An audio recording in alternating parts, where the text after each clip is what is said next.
మద్దతు ప్రకటించినాయి. అదేవిధంగా సరే బీజేపీ అందరూ కూడా పాల్గొన్నారు.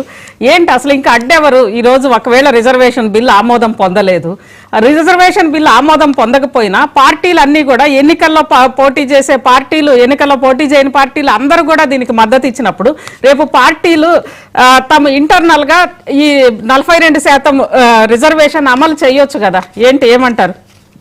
అంజిత గారు, ముందుగా ప్యానల్ ఉన్నట్టు మిత్రులకు, మీకు మహాన్యూస్ వీక్షకులకి అందరు కూడా నమస్కారం అండి.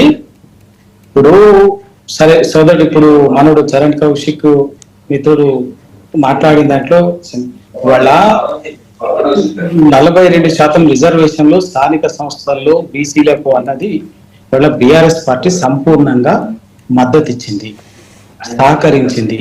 ఎప్పుడైతే అది కాంగ్రెస్ పార్టీ వాళ్ళ ఎన్నికల రాజకీయాల్లో భాగంగా అసెంబ్లీ ఎన్నికల్లో వాళ్ళు ఇచ్చినటువంటి హామీ, వాస్తవంగా కాంగ్రెస్ పార్టీ ఇచ్చినటువంటి హామీ, దాన్ని అమలు చేసే క్రమంలో ఒక ప్రధాన ప్రతిపక్ష పార్టీగా సంపూర్ణంగా మద్దతు ఇచ్చింది. ఇస్తూనే చాలా స్పష్టంగా చెప్పినాం, ఇక్కడ విభేదించకుండా ఏ విధంగా దీనికి జరిగినటువంటి ప్రాసెస్ ఇప్పుడు కాంగ్రెస్ పార్టీ చేస్తున్నటువంటిది, ఎత్తుకుంటున్నటువంటి పద్ధతిలో లోపభూయిష్టంగా ఉంది. ఇది కరెక్ట్ కాదు. ఒక్కటే దీనికి కారణం ఏదైనా కూడా ఈ సమస్యకు పరిష్కారము రాజ్యాంగబద్ధంగా నిలబడాలంటే ఎటువంటి పరిస్థితుల్లో కూడా రాజ్యాంగ సవరణ చేసి, పార్లమెంటులో రాజ్యాంగ సవరణ చేసి 9th షెడ్యూల్లో పొందుపరిస్తే తప్ప ఇవి నిలబడలేవు. తప్పనిసరిగా న్యాయపరమైన వివాదాలు వస్తాయి అన్న విషయాన్ని చాలా స్పష్టంగా చెప్పినాము. దానికి కాంగ్రెస్ బీఆర్ఎస్ పార్టీ సహకరించడానికి సిద్ధంగా ఉన్నది. బిల్లు పెట్టిన రోజే, అసెంబ్లీలో బిల్లు పెట్టిన రోజే చెప్పినాం. బిల్లుకు మద్దతు ఇస్తూనే మా పార్టీ వర్కింగ్ ప్రెసిడెంట్ గారు చెప్పింది అసెంబ్లీలో, కేటీఆర్ గారు, తలసాని శ్రీనివాస్ యాదవ్ గారు, తర్వాత గంగుల కమలాకర్ గారు, తర్వాత వివేకానంద మీద మాట్లాడిన అందరూ కూడా చాలా స్పష్టంగా చెప్పారు. మీరు వెంటనే ముఖ్యమంత్రి గారు సంపూర్ణంగా బిల్లు పాస్ అయిన వెంటనే మీ అధ్యక్షతన, ముఖ్యమంత్రి గారి అధ్యక్షతన రాష్ట్రంలో ఉన్నటువంటి అన్ని పార్టీలు, అన్ని బీసీ సంఘాలు, అన్ని బీసీ విద్యావంతులు, బీసీ మేధావులతోటి, న్యాయ నిపుణులతోటి ఒక అఖిలపక్ష సమావేశాన్ని పెట్టండి. అఖిలపక్ష సమావేశాన్ని పెట్టి వాళ్ళందరి అభిప్రాయాన్ని తీసుకుని ఒక రోడ్ మ్యాప్, కార్యాచరణ ప్రణాళికను రూపొందించి దానికి అనుగుణంగా ఢిల్లీకి అఖిలపక్షాన్ని మీ అధ్యక్షతను మళ్ళీ ప్రధానమంత్రి దగ్గరికి, రాష్ట్రపతి దగ్గరికి తీసుకుపోమని చెప్పేసి చెప్పినాం.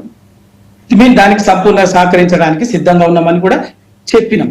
కానీ కాంగ్రెస్ పార్టీ ఆ పని చేయకుండా ఏం చేసిందంటే, తన రాజకీయ అవసరం కోసం, తన రాజకీయ ప్రయోజనం కోసం కేవలం దీని ఒక పొలిటికల్ డ్రామా లాగా ఒకసారి జీవో అనరి, చట్టం అనరి, ఆర్డినెన్స్ అనరి, జీవో అనరి, ఇవేమి నిలబడవని చెప్పినాం. మేమేదో మాకే తెలుసు, కాంగ్రెస్ పార్టీకి తెలియదని కూడా మేము అనలే. ఖచ్చితంగా కాంగ్రెస్ పార్టీకి తెలుసు. ఎందుకంటే ఈ దేశంలో 75 సంవత్సరాల స్వతంత్ర భారతదేశంలో 50 సంవత్సరాలు రాష్ట్రాన్ని పరిపాలించింది కాంగ్రెస్ పార్టీ, 50 సంవత్సరాలు దేశాన్ని పరిపాలించింది కాంగ్రెస్ పార్టీ. కాబట్టి ఆ పార్టీకి రాజ్యాంగం కానీ, చట్టాలు కానీ ఏ విధంగా ఉంటాయనేది తెలియని అవగాహన లేదు అని చెప్పేసి అంత మేమే మాకు పెద్ద గొప్ప నాలెడ్జ్ ఉందని చెప్పి అనుకున్నంత కూడా కాదు. తెలిసి కూడా ఉద్దేశపూర్వకంగా బీసీల పట్ల ఆ అంశాన్ని, ఇది బీసీలకు ఉన్నటువంటి ఈ న్యాయబద్ధమైనటువంటి, ధర్మబద్ధమైనటువంటి ఈ డిమాండ్, ఇది వచ్చినటువంటి దాన్ని ఒక రాజకీయ అంశంగా చూసిందే తప్ప నిజాయితీతోటి, నిబద్ధతతోటి దీన్ని ఆచరణలో అమలు చేయాలి అనేటువంటి ప్రయత్నం ఎక్కడ ఏ కోసాన కూడా చెయ్యలేదు.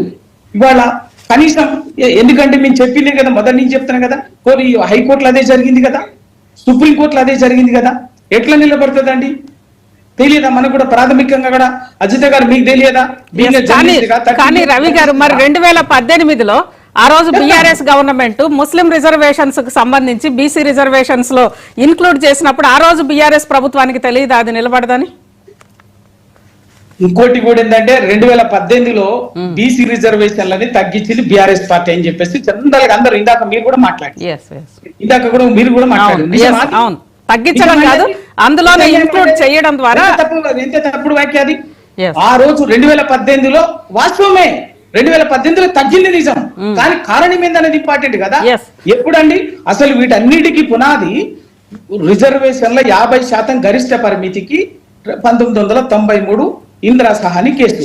ఇందిరా సహానికి కేసులో సుప్రీంకోర్టు ధర్మాసనం ఇచ్చినటువంటి తీర్పు, అది విద్యా ఉద్యోగాలకే పరిమితమైనటువంటి అంశం.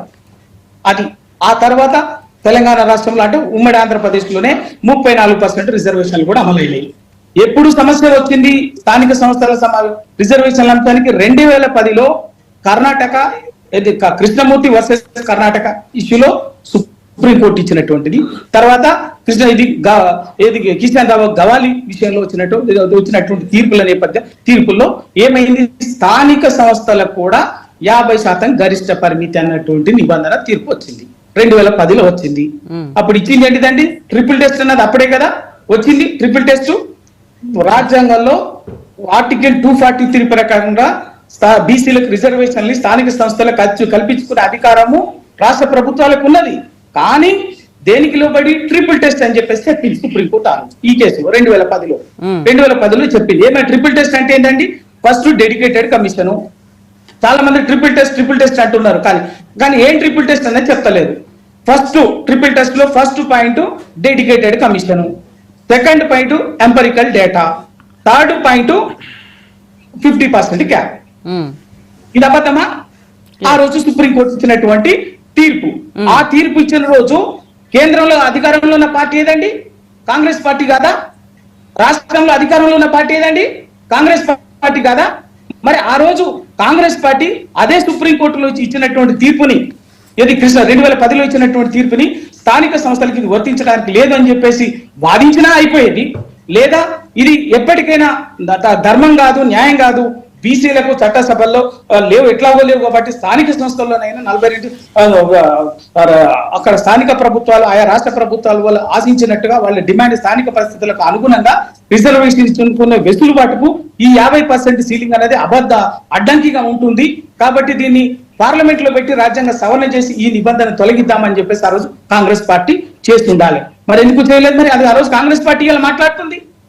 రాజ్యాంగ సవరణ ఎందుకు చేయలేదు? ఆ రోజు 2010లో తీర్పు వచ్చిన వెంటనే చేయలేదు. చెయ్యకపోగా చేసిందేంది? ఇంకా ఆ రోజు ఆంధ్రప్రదేశ్ లో అప్పటి ముఖ్యమంత్రి కిరణ్ కుమార్ రెడ్డి గారు, తర్వాత పంచాయతీరాజ్ శాఖ మంత్రిగా ఉన్నటువంటి జానారెడ్డి గారు రాష్ట్ర ప్రభుత్వం తరఫున వేసిన అఫిడవిట్ ఏంటండి? ఏమేసిండ్రు? ఈసారికి ఇప్పుడు మా తెలంగాణ రాష్ట్రంలో, ఆంధ్రప్రదేశ్ రాష్ట్రంలో తెలంగాణ ఉద్యమంతో మాకు ఒక సామాజిక ఆర్థికంగా చాలా ఒక సున్నితమైన వాతావరణం ఉన్నది, ఒక ఘర్షణ వాతావరణం ఉన్నది. ఈ పరిస్థితుల్లో మేము 34% ఉన్నటువంటి రిజర్వేషన్లు మళ్ళీ తగ్గించి 23కు తగ్గించుకొని ఎన్నికలు నిర్వహించుకుంటా మాకు ఇంకొక సమస్య వస్తుంది, తెలంగాణ ఉద్రిక్త వాతావరణం వస్తుంది. ఈ పరిస్థితుల్లో ఈ ఒక్కసారికి మేము ఎన్నికల్లో స్థానిక సంస్థలు 34% ప్రకారమే నిర్వహించుకుంటాం బీసీలకు. ఈ తర్వాత ఈ ఎన్నికల తర్వాత మరెప్పుడు ఎన్నికలు జరిగినా కూడా మేము ఈ సుప్రీంకోర్టు విధించినటువంటి 50% గరిష్ట పరిమితి నిబంధనను పాటిస్తాము అని చెప్పేసి అఫిడవిట్ వేసి 2013లో ఈ 34%కి ఎన్నికలకు జరిగింది. ఆ తర్వాత ఏమైంది? మరి ఆ రోజు లాక్ చేసింది ఎవరండి? 23% బీసీలకు రిజర్వేషన్లకి 34% నుంచి తగ్గించింది ఆ రోజు సుప్రీంకోర్టు అఫిడవిట్ వేసినట్టు కాంగ్రెస్ పార్టీ కదా. ఇది కదా పునాది. వాస్తవం కాదు ఇది. అబద్ధమా? ఇవాళ నేను చెప్పింది కాదు కదా, చరిత్రనే కదా, అది వాస్తవమే కదా, సుప్రీంకోర్టులో జరిగినటువంటి ప్రొసీడింగే కదా. దానికి అనుగుణంగా ఆ తర్వాత 2018లో ఎన్నికలు వచ్చినప్పుడు కేసీఆర్ గారు అప్పటికి కూడా ఆర్డినెన్స్ తెచ్చి ఆ 34% ప్రొటెక్ట్ చేయడం కోసం ఆర్డినెన్స్ తెచ్చి ఆర్డినెన్స్ కు అనుగుణంగా 396 జీవోను కూడా తీసుకోవచ్చు. 34% బీసీలకు రిజర్వేషన్. ఆ 396 జీవో మీద హైకోర్టులో కేసు వేయించింది ఎవరండి? ఇదే కాంగ్రెస్ పార్టీ సర్పంచ్ స్వప్నారెడ్డి కదా, సత్యనారాయణ రెడ్డి కదా, గోపాల్ రెడ్డి గారు కదా వేసి ఆ జీవో 396 ని 34 బీసీలకు ఉన్న 34% రిజర్వేషన్ ని హైకోర్టులో కొట్టేయించింది వీళ్ళే. ఆ హైకోర్టులో కొట్టేసినా కూడా అప్పుడు కేసీఆర్ గారి ప్రభుత్వము మళ్ళీ సుప్రీంకోర్టుకు ఎస్ఎల్పి. సుప్రీంకోర్టు కూడా ఏం చేసింది?